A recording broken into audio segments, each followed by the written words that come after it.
ನಮಸ್ತೆ ಸ್ನೇಹಿತರೆ, welcome back you all into the Chauhan sir YouTube ಚಾನಲ್ಗೆ ತಮಗೆಲ್ಲರಿಗೂ ಸ್ವಾಗತ. ಇವತ್ತಿನ ಕ್ಲಾಸಲ್ಲಿ ನಾವು ಭಾರತದ ಸಾಮಾನ್ಯ ಜ್ಞಾನ ಸ್ಟಾಟಿಕ್ ಜಿಕೆ ಆಫ್ ಇಂಡಿಯಾ ಬಗ್ಗೆ ನಾವು ಡಿಸ್ಕಷನ್ ಮಾಡ್ತಾ ಇದ್ದೀವಿ. ಸೊ ಇದು ಕ್ಲಾಸ್ ನಂಬರ್ 1. ಸೊ ಭಾರತದ ಸಾಮಾನ್ಯ ಜ್ಞಾನವನ್ನು ನಾವು ಇವತ್ತಿನ ಕ್ಲಾಸಿನ ಡಿಸ್ಕಷನ್ ಮಾಡ್ಕೊತಾ ಹೋಗೋಣ, ರೈಟ್? ಸೊ ಹಾಗಾದರೆ ನೋಡಿ ಸ್ನೇಹಿತರೆ, ಮೊದಲನೇ ಪ್ರಶ್ನೆ ಹೀಗಿದೆ: ಭಾರತದಲ್ಲಿ ರಾಷ್ಟ್ರೀಯ ಶಿಕ್ಷಣ ನೀತಿಯನ್ನು ಜಾರಿಗೊಳಿಸಿದ ಮೊದಲ ರಾಜ್ಯ ಯಾವುದು ಅಂತೇಳಿ ಕೇಳಿದ್ದಾರೆ. ಸೊ ನೋಡಿ ಸ್ನೇಹಿತರೆ, ಭಾರತದಲ್ಲಿ ರಾಷ್ಟ್ರೀಯ ಶಿಕ್ಷಣ ನೀತಿಯನ್ನು ಜಾರಿಗೊಳಿಸಿದಂತಹ ಮೊದಲ ರಾಜ್ಯ ಯಾವುದು ಅಂತೇಳಿ ಮೊದಲನೇ ಪ್ರಶ್ನೆ ಕೇಳಿದ್ದಾರೆ. ಇದಕ್ಕೆ ಸರಿಯಾದಂತಹ ಉತ್ತರ Karnataka. The right answer is Karnataka. ಭಾರತದಲ್ಲಿ ರಾಷ್ಟ್ರೀಯ ಶಿಕ್ಷಣ ನೀತಿಯನ್ನು ಜಾರಿಗೊಳಿಸಿದ ಮೊದಲ ರಾಜ್ಯ ಕರ್ನಾಟಕವಾಗಿದೆ. ಅದೇ ರೀತಿ ಎರಡನೇ ಪ್ರಶ್ನೆ ನೋಡಿ ಸ್ನೇಹಿತರೆ, 2022ರಲ್ಲಿ ಉಕ್ರೇನ್ ದೇಶದಲ್ಲಿ ಸಿಲುಕಿದ ಭಾರತೀಯರ ರಕ್ಷಣೆಗಾಗಿ ಯಾವ ಕಾರ್ಯಾಚರಣೆಯನ್ನು ಹಮ್ಮಿಕೊಳ್ಳಲಾಗಿತ್ತು? ಸೊ 2022ರಲ್ಲಿ ನಾವು ಉಕ್ರೇನ್ ಮತ್ತು ರಷ್ಯಾ ಯುದ್ಧಗಳಲ್ಲಿ ಭಾರತೀಯರನ್ನು ರಕ್ಷಣೆಗಾಗಿ ಯಾವ ಒಂದು ಕಾರ್ಯಾಚರಣೆಯನ್ನು ಹಮ್ಮಿಕೊಳ್ಳಲಾಗಿತ್ತು ಅಂತೇಳಿ ಕೇಳಿದ್ದಾರೆ, ರೈಟ್? ಉಕ್ರೇನ್ ದೇಶದಲ್ಲಿ ಸಿಲುಕಿದ ಭಾರತೀಯರನ್ನು ರಕ್ಷಣೆಗಾಗಿ. ಇದಕ್ಕೆ ಸರಿಯಾದಂತಹ ಉತ್ತರ ಬಂದು ಆಪರೇಷನ್ ಗಂಗಾ. ಇದು ಸರಿಯಾದಂತಹ ಉತ್ತರವಾಗಿದೆ. ಅದೇ ರೀತಿ ಮೂರನೇ ಪ್ರಶ್ನೆ, 2021 ಜುಲೈ 6ರಂದು ರಚಿಸಿದ ಭಾರತದ ನೂತನ ಸಚಿವಾಲಯ ಯಾವುದು? ನೋಡಿ ಸ್ನೇಹಿತರೆ, 2021 ಜುಲೈ 6ರಂದು ರಚಿಸಿದ ಭಾರತದ ನೂತನ ಸಚಿವಾಲಯ ಯಾವುದು ಅಂತೇಳಿ ಕೇಳಿದ್ದಾರೆ. ಇದಕ್ಕೆ ಸರಿಯಾದಂತಹ ಉತ್ತರ ಬಂದು ಸಹಕಾರ ಸಚಿವಾಲಯ.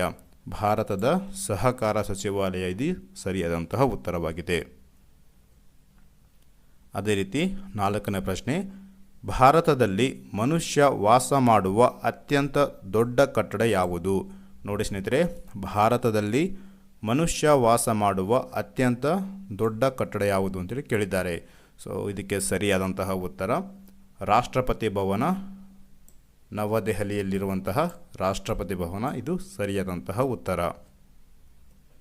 ಅದೇ ರೀತಿ ಐದನೇ ಪ್ರಶ್ನೆ, ಭಾರತದಲ್ಲಿ ಡಿಜಿಟಲ್ ಶಿಕ್ಷಣವನ್ನು ಉತ್ತೇಜಿಸುವ ಉದ್ದೇಶದಿಂದ ಭಾರತ ಸರ್ಕಾರವು 2020 ಮೇ 30ರಂದು PM-eವಿದ್ಯಾ ಯೋಜನೆಯನ್ನು ಜಾರಿಗೊಳಿಸಿದೆ. ನೋಡಿ ಸ್ನೇಹಿತರೆ, ಭಾರತದಲ್ಲಿ ಡಿಜಿಟಲ್ ಶಿಕ್ಷಣವನ್ನು ಉತ್ತೇಜಿಸುವ ಉದ್ದೇಶದಿಂದ ಭಾರತ ಸರ್ಕಾರ 2020 ಮೇ 30ರಂದು PM-eವಿದ್ಯಾ ಯೋಜನೆಯನ್ನು ಜಾರಿಗೊಳಿಸಿದೆ. ಭಾರತ ಎಂಬ ಪದವು ಇಂಡೋಸ್ ಎಂಬ ಗ್ರೀಕ್ ಪದದಿಂದ ಬಳಕೆಗೆ ಬಂದಿದೆ. ಅದೇ ರೀತಿ ಆರನೇ ಪ್ರಶ್ನೆ, ಭಾರತದ ರಾಷ್ಟ್ರೀಯ ಜಲಚರ ಪ್ರಾಣಿ ಯಾವುದು? ನೋಡಿ ಸ್ನೇಹಿತರೆ, ಭಾರತದ ರಾಷ್ಟ್ರೀಯ ಜಲಚರ ಪ್ರಾಣಿ ಯಾವುದು ಅಂತೇಳಿ ಕೇಳಿದ್ದಾರೆ. ಇದಕ್ಕೆ ಸರಿಯಾದಂತಹ ಉತ್ತರ ಗಂಗಾ ನದಿಯ ಡಾಲ್ಫಿನ್. ಇದು ಸರಿಯಾದಂತಹ ಉತ್ತರ. ಏಳನೇ ಪ್ರಶ್ನೆ, ಭಾರತದ ಅತಿ ದೊಡ್ಡ ಬ್ಯಾಂಕ್ ಯಾವುದು? ಭಾರತದ ಅತಿ ದೊಡ್ಡ ಬ್ಯಾಂಕ್ ಭಾರತೀಯ ಸ್ಟೇಟ್ ಬ್ಯಾಂಕ್, SBI. ಭಾರತೀಯ ಸ್ಟೇಟ್ ಬ್ಯಾಂಕ್ ಇದು ಸರಿಯಾದಂತಹ ಉತ್ತರ. ಎಂಟನೇ ಪ್ರಶ್ನೆ, ಭಾರತದ ಅತಿ ವೇಗದ ರೈಲು ಯಾವುದು? ನೋಡಿ ಸ್ನೇಹಿತರೆ, ಭಾರತದ ಅತಿ ವೇಗದ ರೈಲು ಯಾವುದು ಅಂತೇಳಿ ಕೇಳಿದ್ದಾರೆ. ಸೊ ಇದಕ್ಕೆ ಸರಿಯಾದಂತಹ ಉತ್ತರ ಟ್ರೈನ್ 18. ಇದನ್ನು ನಾವು ವಂದೇ ಭಾರತ್ ಎಕ್ಸ್ಪ್ರೆಸ್ ಅಂತೇಳಿ ಕೂಡ ಕರೀತೀವಿ. ನೋಡಿ ಸ್ನೇಹಿತರೆ, ಈ ವಂದೇ ಭಾರತ್ ಎಕ್ಸ್ಪ್ರೆಸ್ ರೈಲ್ ಏನಿದೆಯಲ್ಲ, ದೆಹಲಿ ಮತ್ತು ವಾರಣಾಸಿ ನಗರಗಳ ಒಂದು ನಡುವೆ ಚಲಿಸುತ್ತದೆ. ಇದು ಪ್ರತಿ ಗಂಟೆಗೆ 180 ಕಿಲೋಮೀಟರ್ ಚಲಿಸುತ್ತದೆ.